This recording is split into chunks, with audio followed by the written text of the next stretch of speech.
Vous avez été l'un des derniers dirigeants occidentaux à continuer à discuter avec Vladimir Poutine après la conquête de la Russie. Hier lors d'une conférence de presse, il a répondu à notre correspondant en vous imputant la rupture des échanges entre la France et la Russie. Nous ne déclinons pas les contacts, dit-il. S'il y a un intérêt, alors nous sommes prêts. D'abord, que pensez-vous de ça?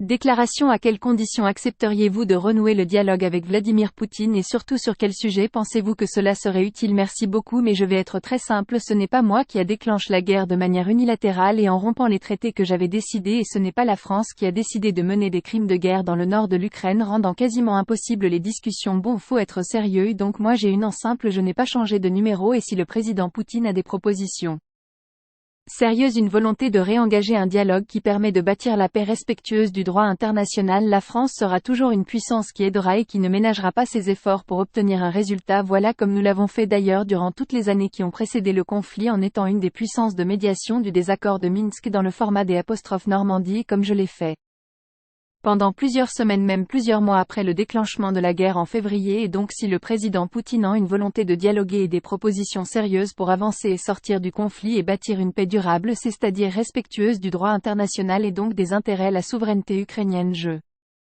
prendrai l'appel, j'aurai eu l'occasion d'y revenir. Moi je veux une Europe, en tout cas un périmètre européen plus large. C'est un peu ce qu'on a voulu penser déjà avec la communauté politique européenne. Je pense que sur des grands sujets structurants, l'Europe doit être en effet dans ce périmètre large. Quand on parle de défense, de géopolitique, de sécurité, d'énergie, de migration, bon, et après je pense qu'on a besoin d'une Europe plus resserrée quand on parle de marché unique, et puis peut-être des politiques qu'on décide d'intégrer davantage. La question qu'on doit se poser, c'est est-ce qu'on a besoin de façons de le faire? Est-ce qu'on doit changer complètement les traités de l'Union européenne pour le faire, ou est-ce qu'on doit utiliser au maximum les flexibilités que les traités nous offrent et inventer des traités nouveaux à l'extérieur? Ça peut aussi exister, et je pense en particulier que sur des sujets clés, c'est ce que j'ai demandé pour vous dire les choses en exclusivité au ministre de l'économie des finances. Moi je considère que sur l'union des marchés de capitaux, ça fait maintenant presque 10 ans qu'on patine, et ben essayons de voir si on n'est pas une proposition, on est prêt à avancer à quelques-uns, c'est le principe même quand on a acté un blocage des coopérations renforcées, et je souhaite qu'on puisse aller dans ce sens sur certains des points. C'est comme ça qu'on fera avancer l'Europe, et donc je pense sur les sujets là du moment, il faut essayer de tenir notre unanimité, d'avancer, de discuter, de travailler, mais après pour l'avenir je pense qu'on a des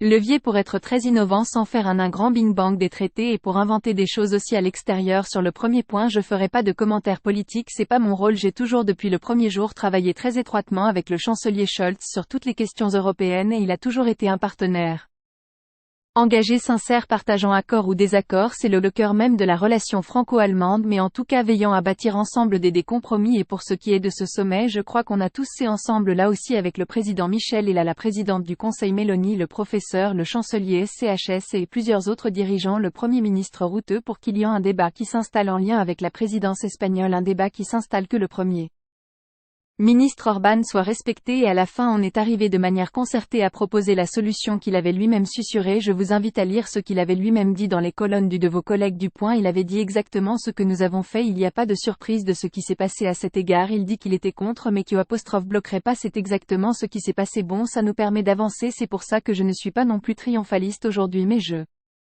pense que ça aurait pu être pire, et c'est un bon point pour les Ukrainiens qui en ont besoin aujourd'hui, mais ça veut dire qu'il faut continuer d'avancer et que derrière il faut continuer de tout s'engager. Il aurait tort lui-même d'être triomphaliste aussi sur les autres sujets. On travaille, c'est un point d'étape qui a permis de lever des ambiguïtés et de préparer des bonnes décisions dans les mois à venir sur ce qui est du Proche-Orient. Je pense quand même, quand je vois les choses, que juste après le dernier Conseil Europe, la France était l'un des seuls pays de l'Union à voter aux côtés de la Jordanie résolution qui pour la première appelait les trêves puis cesser le feu. Je constate que la quasi-totalité, à l'exception de quelques-uns, s'est ou abstenue ou a voté à nos côtés la dernière résolution qui va dans ce sens. Donc on est quand même tous en train de progresser dans la même direction, et je me félicite que le choix que la France a fait parmi les premiers d'acter justement un cessez-le-feu, une demande de cessez-le-feu en une trêve immédiate conduisant à cesser le feu, c'était le terme exact de ce que nous avions fait, et d'engager une discussion avec l'ensemble des pays du Sud et de la région, et suivi par de plus en plus de partenaires. Et moi j'ai insisté sur le point qu'il nous fallait très vite avoir une position plus cohérente sur ce sujet et avancer, donc je suis plutôt